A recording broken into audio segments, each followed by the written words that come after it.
जय माता दी। आप सभी पर स्कंद माता की कृपा सदैव बनी रहे।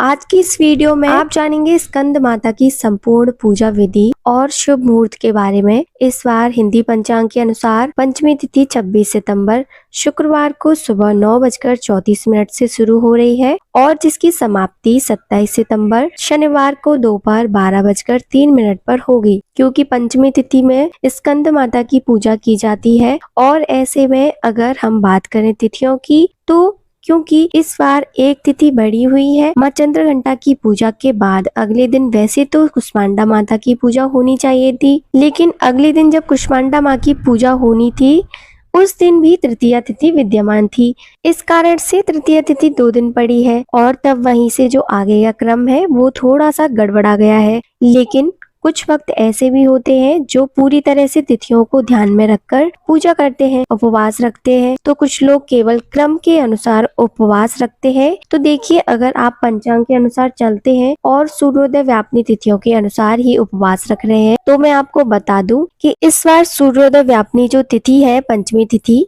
वो 27 सितंबर शनिवार को है। तो ऐसे में 27 सितंबर शनिवार को ही स्कंद माता की पूजा की जाएगी। लेकिन कुछ लोग ऐसे भी होंगे जो क्रमवार चल रहे होंगे लेकिन तृतीया तिथि की वृद्धि नहीं मानी होगी। जिन्होंने तृतीया तिथि की वृद्धि नहीं मानी होगी तो वो लोग 26 सितंबर शुक्रवार के दिन भी स्कंद माता की पूजा कर सकते हैं। हालांकि उस समय जब सूर्योदय हो रहा होगा तब उस समय पंचमी तिथि नहीं रहेगी, यानी कि 26 सितंबर शुक्रवार को सूर्योदय व्यापनी पंचमी तिथि नहीं रहेगी। अब ऐसे में पहले जान लेते हैं 27 सितंबर शनिवार के मुहूर्तों के बारे में। 27 सितंबर को इस बार ब्रह्म मुहूर्त सुबह 4:45 से 5:33 तक रहेगा और इस दिन सूर्योदय होगा सुबह 6:21 पर, सूर्यास्त होगा शाम 6:14 पर और इस दिन राहु काल सुबह 9 बजे से 10:30 बजे तक रहेगा। तो इस दिन आप सुबह की पूजा सुबह 5 बजे से लेकर 8:55 तक कर सकते हैं और शाम की पूजा 6:01 से लेकर 7:24 के बीच में कर सकते हैं और इस दिन प्रीति योग रात 11:46 तक रहेगा।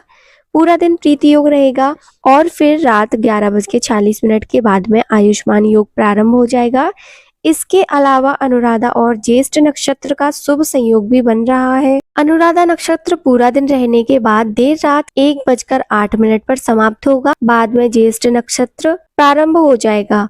अब साथ ही साथ जान लेते हैं 26 सितंबर शुक्रवार के मुहूर्त के बारे में भी, क्योंकि जैसा कि मैंने आपको बताया कि कुछ लोग इस दिन भी स्कंद माता की पूजा कर सकते हैं। तो 26 सितंबर शुक्रवार को सूर्योदय होगा सुबह 6:20 पर, सूर्यास्त होगा शाम 6:15 पर, ब्रह्म मुहूर्त होगा सुबह 4:44 से 5:32 तक, राहु काल सुबह 10:30 बजे से 12 बजे तक रहेगा और इस दिन विशाखा नक्षत्र रात 10:09 तक रहेगा। बाद में अनुराधा नक्षत्र प्रारंभ हो जाएगा और इस दिन पूरा दिन विषुव योग रहेगा जो कि रात 10:51 पर समाप्त होगा। इसके बाद में प्रीति योग प्रारंभ होगा और विषुव योग को बहुत ही अशुभ समय माना जाता है। कोई भी नया काम यदि करना हो, शुभ काम यदि आपको करना हो तो आज विषुव योग के कारण अगर आप इस काम को टाल सके तो ज्यादा अच्छा होगा। अब जानते हैं पूजा विधि के बारे में। स्कंद माता का प्रिय रंग पीला और सफेद है, तो आज पूजा में पीले और सफेद रंग की सामग्री अवश्य रखें और जिस तरह से आप प्रतिदिन नवरात्रि में पूजा करते आए हैं उसी तरह उसी विधि विधान से पूजा करें। पूजा प्रारंभ करते समय ओम श्री गणेशाय नमः कहने के बाद माँ स्कंद माता का ध्यान करें। मन में माँ का ध्यान इस प्रकार करें कि माँ सिंह पर सवार है और उनकी गोद में बाल रूप में स्कंद भगवान विराजमान है। माँ की 4 भुजाएं हैं जिनमें से 2 में उन्होंने कमल का पुष्प और एक हाथ में स्कंद भगवान को गोद में उठाया हुआ है और चौथे हाथ में भक्तों को वह आशीर्वाद दे रही है। धूप दीप जलाकर स्कंद माता और कार्तिकेय भगवान जी का पूजन करें। आज के दिन स्कंद माता का पूजन करने से स्कंद भगवान की पूजा भी अपने आप हो जाती है। इसके बाद कुछ विशेष मंत्रों का जाप करें जो कि इस प्रकार है।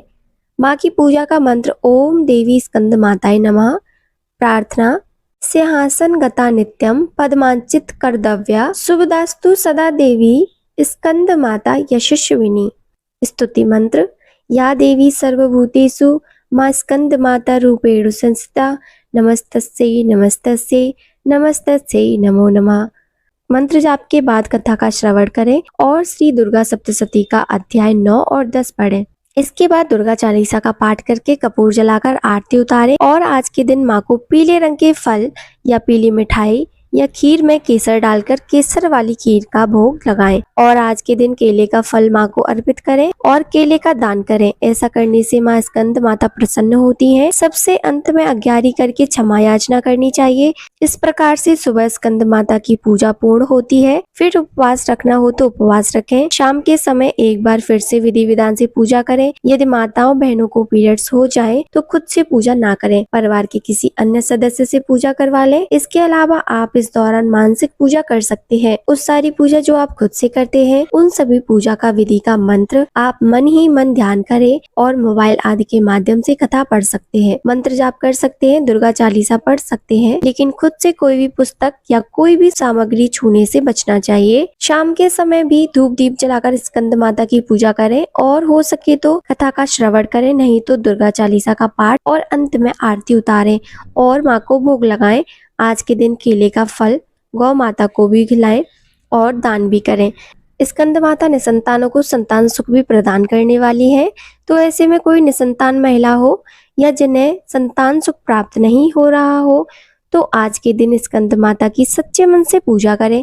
कोई खास उपाय करने की भी आपको आवश्यकता नहीं है, बस सच्चे मन से आप माँ की पूजा करें और माँ से प्रार्थना करें कि वे आपको संतान सुख प्रदान करें।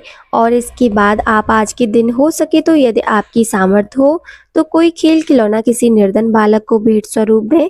ऐसा करने से माँ की कृपा से आपकी सूनी गोद भी जल्द भर सकती है। ये थी आज की वीडियो, उम्मीद है आपको पसंद आई होगी। अगर आपको हमारी वीडियो पसंद आई है तो चैनल को लाइक, शेयर, सब्सक्राइब करना ना भूलें।